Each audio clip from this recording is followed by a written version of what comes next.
क्योंकि वो स्वयं नगर निगम से संबंधित है और नगर निगम को काम कराना है। तो नगर निगम का सफाई कर्मचारी यदि उस क्षेत्र में नहीं जाता है तो उसमें परेशानी आती है, तो उन्हीं को उन सब चीज़ों का सामना करना पड़ता है। मैंने उनसे सीधा प्रश्न भी पूछा था कि आप इनकी लाइजनिंग करने में आपको किस तरीके से वर्किंग आती है, तो सारा सब कुछ आती है।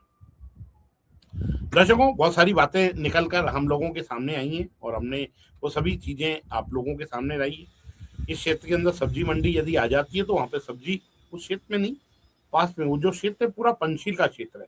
उनके वार्ड में नहीं होगी, सामने वाले वार्ड में रहेगी, परंतु वो वार्ड उसी क्षेत्र में आता है और उसी क्षेत्र के अंदर यदि सब्जी मंडी आ जाएगी तो सब्जियां काफी उस क्षेत्र में जो लोगों को गहरी होती हैं वो कम से कम प्रॉपर तरीके से मिल पाएगी। समस्या सारी लोगों ने अपनी सारी है और ये बात बिल्कुल सच है कि अतीश माथुर ने जिस बेबागी से अपना जवाब दिया है उस तरीके से बिल्कुल लगता है कि उसका कॉन्फिडेंस लेवल जो है सामने हम लोगों के सामने निकल कर आया है। दर्शकों, और इस बारे में आपको जानकारी दे दें क्योंकि अब बारी है उन लोगों की उन बारे में जानकारी देने की कि इस क्षेत्र से दावेदारी कौन करेगा।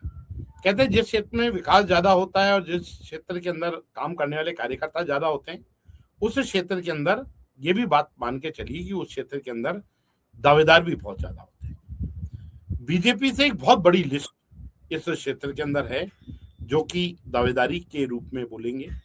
यदि बोलेंगे तो जो इस समय के जो इस पार्षद हैं अतीश माथुर वो इसमें प्रमुख रूप से एक नंबर पर आते हैं, परंतु दूसरे नंबर पे बात करें तो ब्रजेश माथुर जो उस क्षेत्र में जो सक्रिय हैं वो भी उस क्षेत्र के अंदर, क्योंकि अभी इस समय उनका जो संपर्क है